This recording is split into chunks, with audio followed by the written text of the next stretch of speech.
bahwa Al-Imam Faqihil Muqaddam adalah orang-orang yang besar. Beliau adalah orang-orang yang hebat. Bahkan diceritakan beliau pernah mi'raj, saudara-saudara, bertemu dengan Allah dalam satu hari 70 kali, saudara-saudara. Subhanallah, niki Habib Ahmad dugi bandara pesawat niku pun ngeten. Biasanya tiang nek saking Yaman kados Habib saya tongkat ngeten lho. Nggih, ngertos tongkat, ngagem tongkat ngeten. Tongkat Habib Ahmad ngeten. Bahasa di bahasa Indonesia kan ngeten. Oh, nek Ahmad As-Segaf ora wali, pesawate rak balik. Mudeng, Mbak. Nek Ahmad membahasakan ya Mbak ya, Ahmad bin Abdurrahman As-Segaf ora wali, pesawate rak balik. Subhanallah Pak, saksi ini kata Pak. Pesawat niku mundur Pak. Lho ora tau krungu cerita pesawat mundur. Pesawat maju, mobil mundur. Gitu. Niki pesawatnya mundur, Pak. Biasanya mobil mundur atret gitu. Pesawat atret ra ono, Pak. Pesawat atret medeni. Ngene kuwi.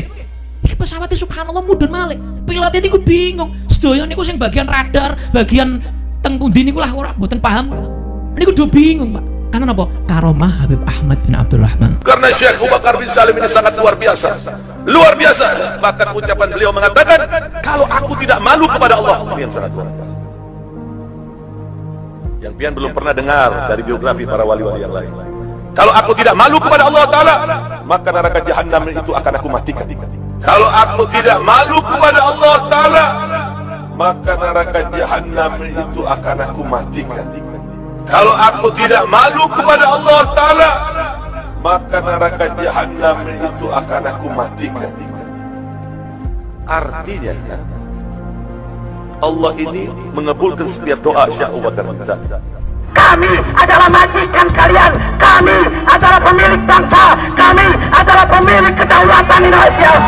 Karena di dalam tubuh kami mengalir darah suci kakek kami Rasulullah. Diam saudara.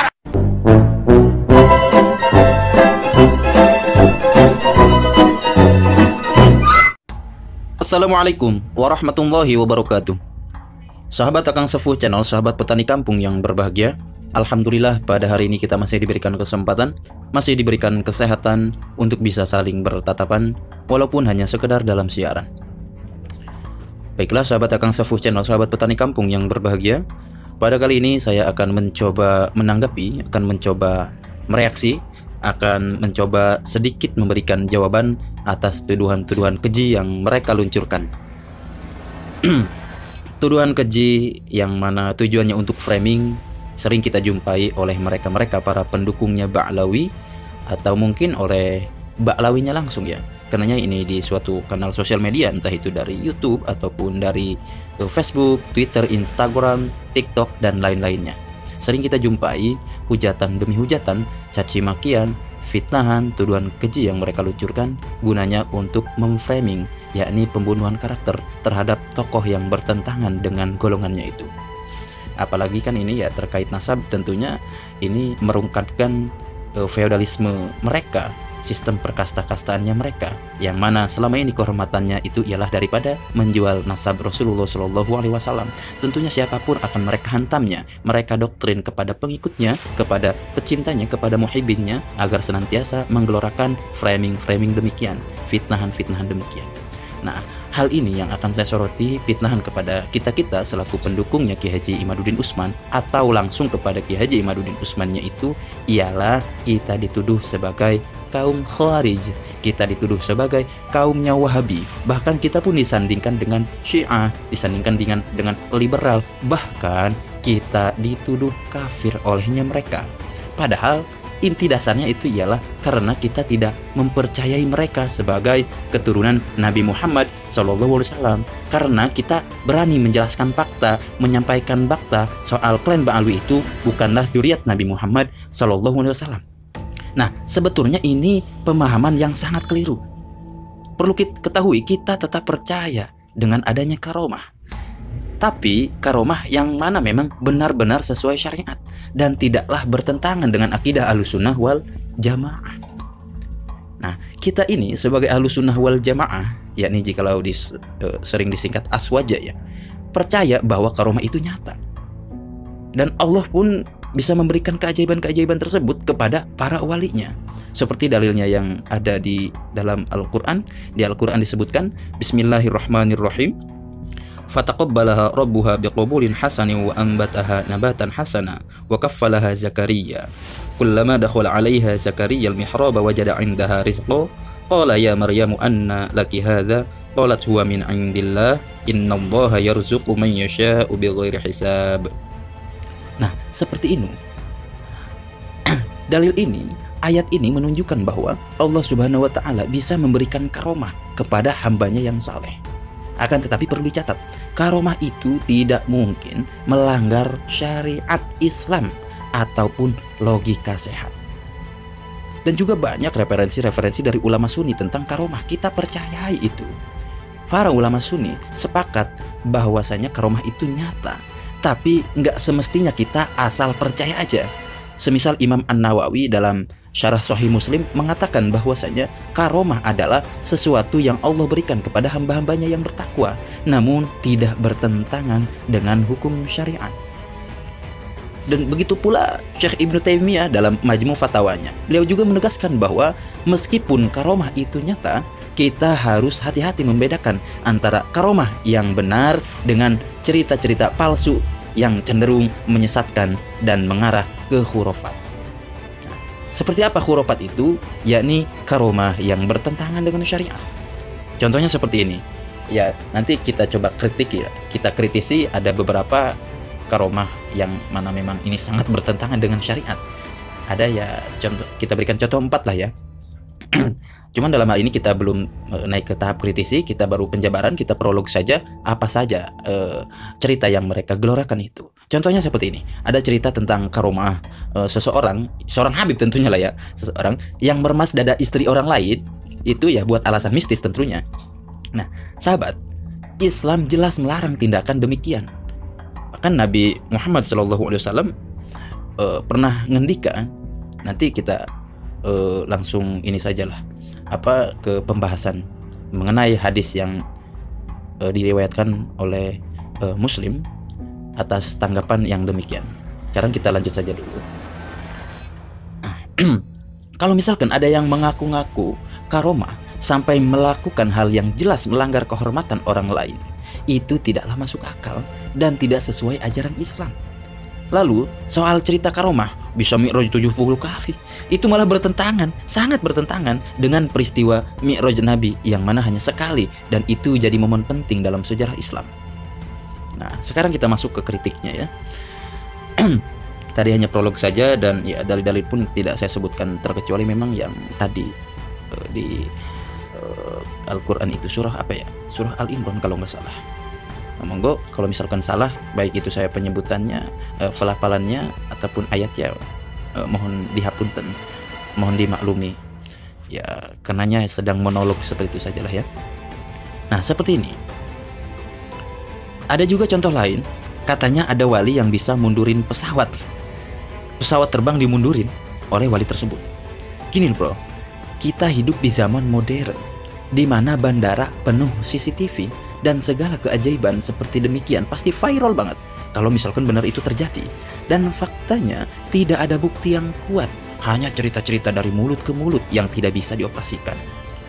Nah, bahkan Imam Al-Ghazali dalam kitabnya Ihya Ulumuddin, beliau mengatakan seperti ini, bahwasanya kalau ada keajaiban yang diklaim harus dicek dulu, diverifikasi dulu, jangan mudah percaya, apalagi kalau itu melanggar syariat. Nah, ini kan seperti demikian. Nah, seperti inilah ya. Kita coba membedah kisah karomah yang absurd itu, mana yang benar dan mana yang nyeleneh. Nah, seperti ini. Soal kepercayaan kita terhadap karomah ini memang sangat penting untuk diluruskan.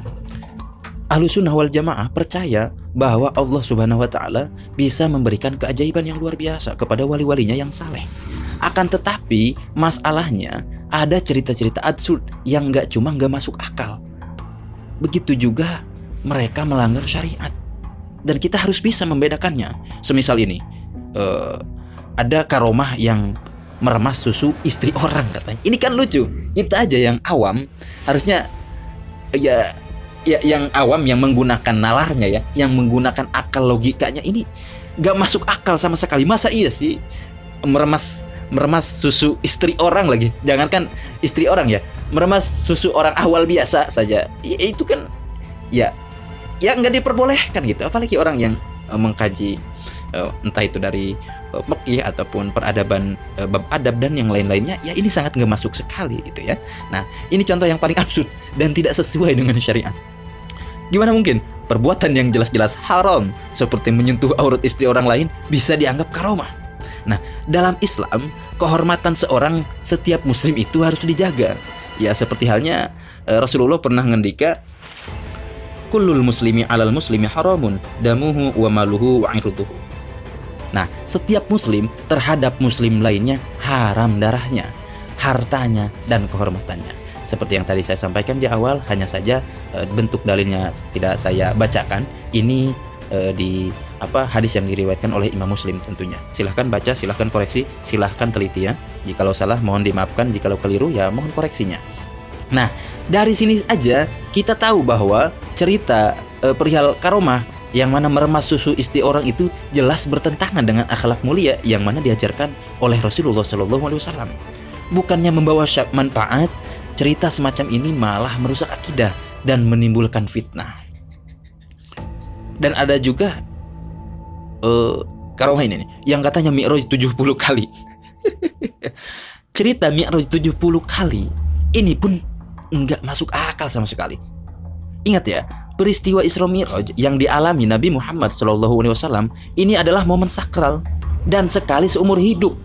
Itu pun diceritakan secara detail dalam Al-Quran dan hadis. Tentunya hadis yang mutawatir, sangat kuat kebenarannya. Kalau ada seseorang yang mengaku Mi'raj berkali-kali, di mana buktinya? Kenapa tidak ada rekamannya atau bukti yang bisa berfungsi?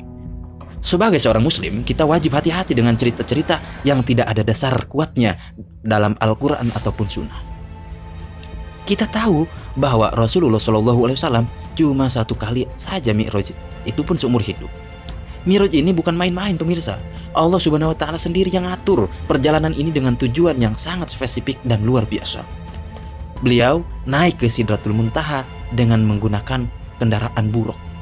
Kendaraan yang Allah siapkan khusus untuk perjalanan yang tidak mungkin dijangkau manusia biasa. Nah, begitu pula hasil dari Mi'raj. Mi'raj Rasulullah SAW ini juga jelas banget.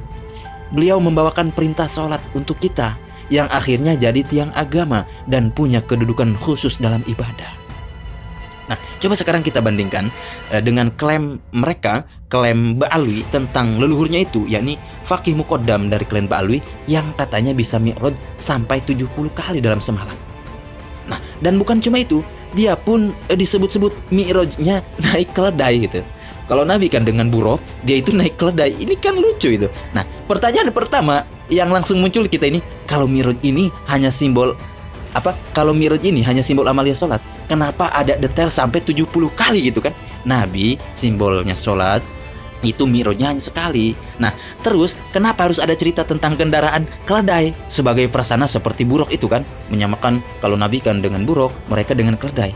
Nah, ini apa yang bisa kita muat? Apa yang bisa kita tampung? Apa yang bisa kita terima dengan hal demikian? Bukankah seharusnya kalau memang itu sekedar amalia sholat, nggak perlu embel-embel kayak gitu sampai 70 kali Mi'raj? Apalagi ini dengan keledai.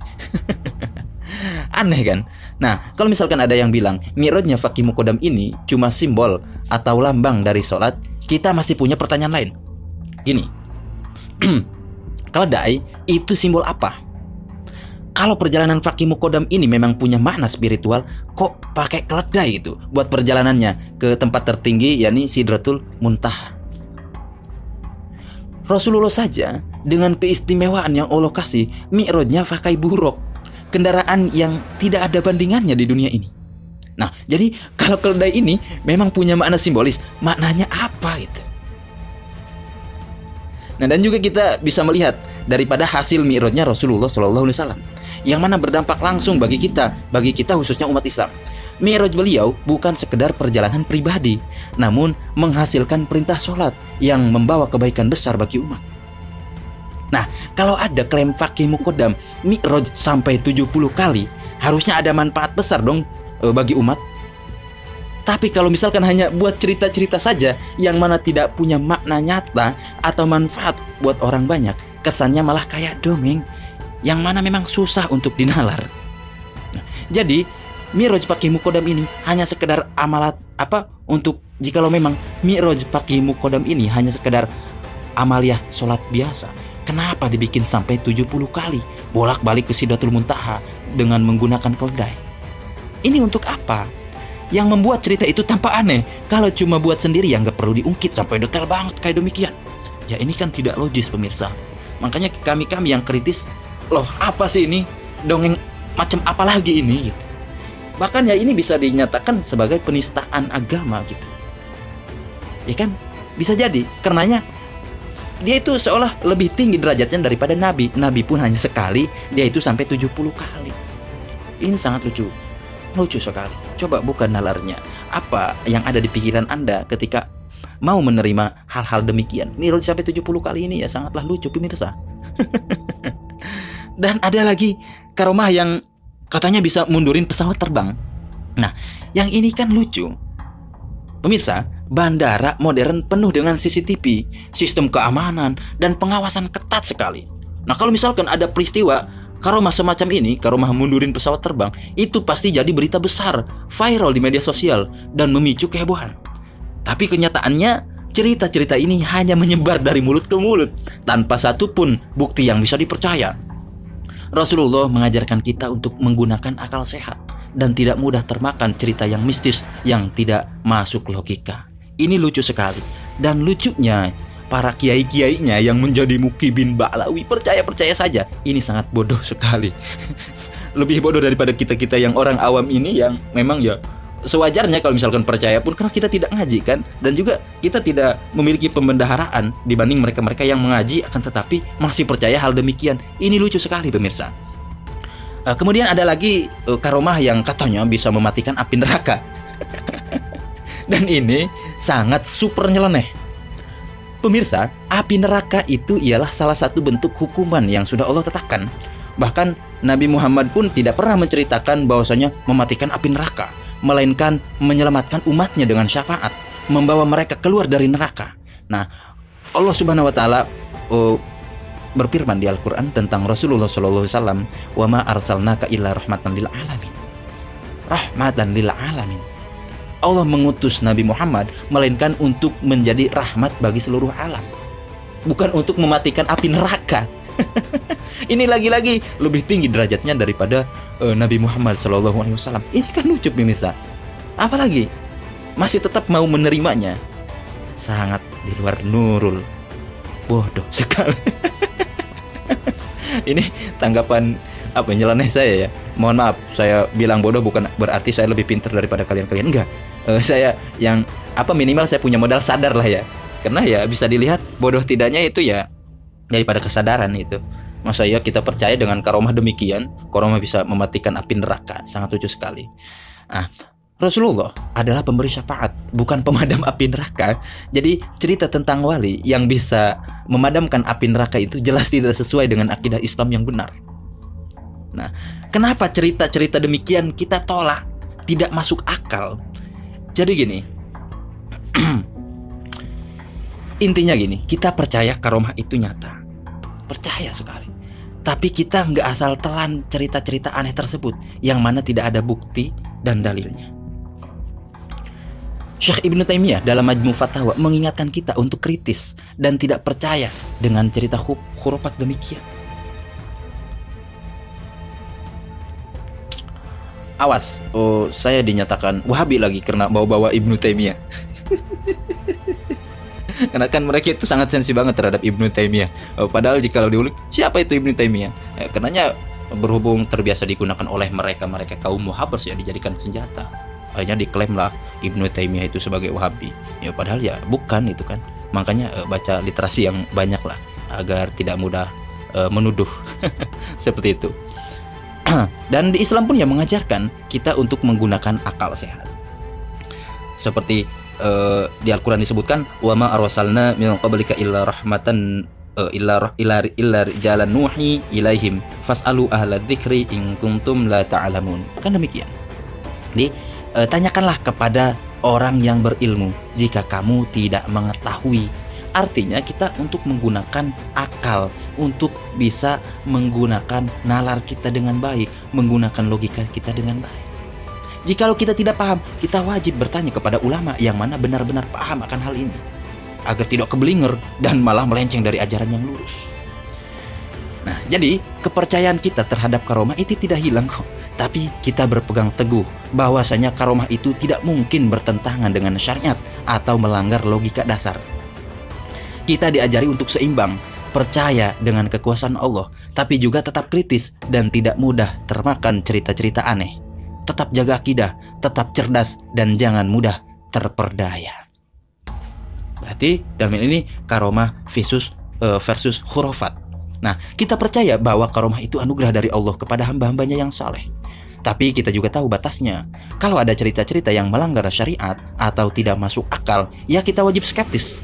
Rasulullah mengajarkan kita untuk tetap berpikir kritis dan menggunakan akal sehat.